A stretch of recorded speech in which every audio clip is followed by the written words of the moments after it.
कोडिग्रेतील शक्तिकुमार जाधव यांचा जिल्हाधिकारी कार्यालयासमोर कुटुंबियांसह आत्मदहनाचा इशारा। कोडिग्रे तालुका शिरोळ येथील शक्तिकुमार विष्णू जाधव या तरुणाने जिल्हाधिकारी कार्यालयावर कुटुंबासहित सोमवार दिनांक 5/1/2025 रोजी आत्मदहन करणार असल्याचे निवेदन दिले आहे।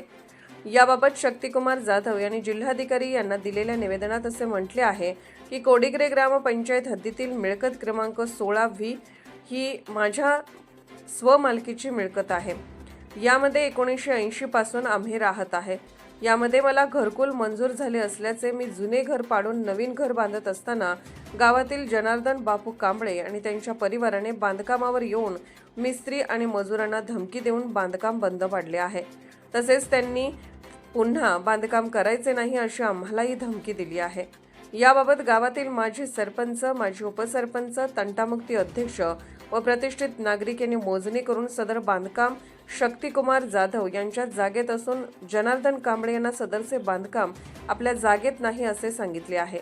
तरी सुद्धा जनार्दन कांबळे आणि त्यांचा परिवार ऐकायला तयार नाही। वारंवार आम्हाला धमक्या आणि बांधकामाला विरोध करत आहेत। मी, माझी पत्नी आणि 3 मुलांसह आम्ही येथे राहायला असून जनार्दन कांबळे आणि त्यांच्या परिवारापासून आमच्या कुटुंबियांच्या जीवितास मोठा धोका निर्माण झाला आहे। यांच्या धमक्यामुळे माझ्या पत्नीची तब्येत बिघडल्याने तिला जयसिंगपूर येथील ग्रामीण रुग्णालयात ॲडमिट करावे लागले होते। जनार्दन कांबळे आणि त्यांच्या परिवाराकडून सातत्याने शारीरिक आणि मानसिक त्रास दिला जात असल्याने आम्ही कुटुंबासहित आत्मदहनाचा निर्णय घेतला असल्याचे शक्तिकुमार जाधव यांनी निवेदनात म्हटले आहे। तसेच आमचे घरकुल परत गेलेस, आमचे आर्थिक नुकसान झालेस किंवा आमच्या जीवितास काही बरे वाईट झाल्यास याला सर्वस्वी जनार्दन कांबळे, त्यांची बहीण, भाचा आणि त्यांचा परिवार जबाबदार राहील असे म्हटले आहे।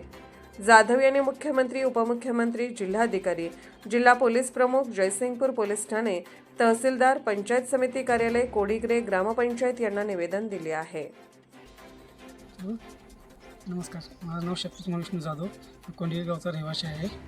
मी जन्मापासून कोंडिग्रे गावात राहतो। माझं स्वतःचं घर आहे वडलोपाजी।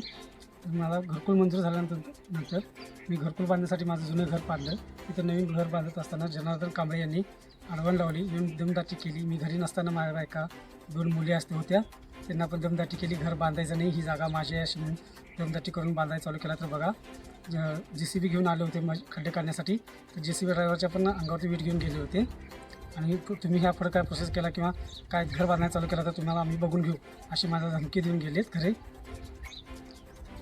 त्यानंतर मी गावातील प्रतिष्ठित नागरिकांना घेऊन हा वाद मिटवण्याचा प्रयत्न केला, समजवण्याचा प्रयत्न केला।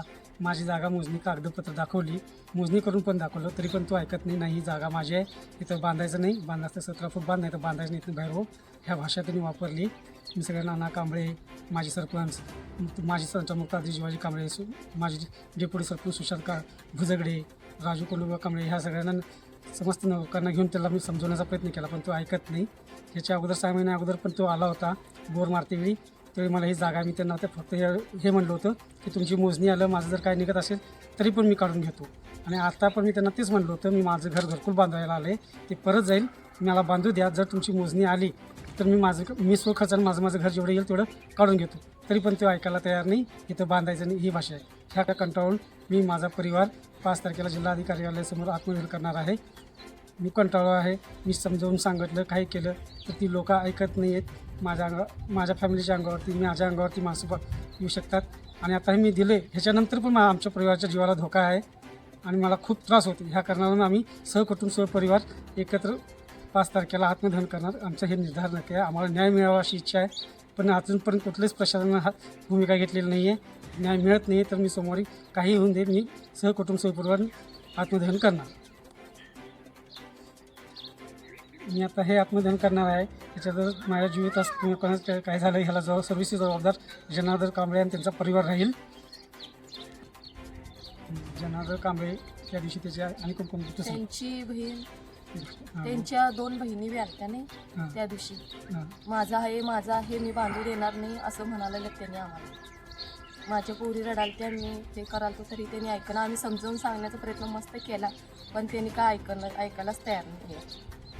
आम्हाला पाहिजेच आमचं सरकारी खाजगी दवाखान्यात 2 दिवस ट्रीटमेंट केली, त्यानंतर सरकारी दवाखान्यात प्राथमिक जयसिंगपूरला नेलो, तिथे जी पूर्ण चेकअप झाली, 2-3 वेळा रिपोर्ट काढली, तरी पण हिचा ताप वगैरे कमी करत येत नव्हता. स्वतः नाना कांबळे येऊन हिला समजावून सांगितलं की तू बाई मुली तू काय काळजी करू नको, तुझं जे हक्काचं आहे ते मिळवून देईल, तू काळजी करू नको. तरी पण तो माणूस त्यांचं ऐकत नाही आहे. माझ्या मिसेस जो पण ॲडमिट आहे त्याचं सगळं पाक रिपोर्ट दिलेलं आहे सगळं वरती सरकार दवाखान्याचे. तर मग आम्हाला न्याय मिळावा हीच आमची इच्छा आहे. माझ्या किंवा माझ्या फॅमिलीच्या जीवात काही परिवार झालं तर जनार्दन कांबळे, त्याची घरची बहीण, आई हे सर्व जर असतील, त्यांचा भाचा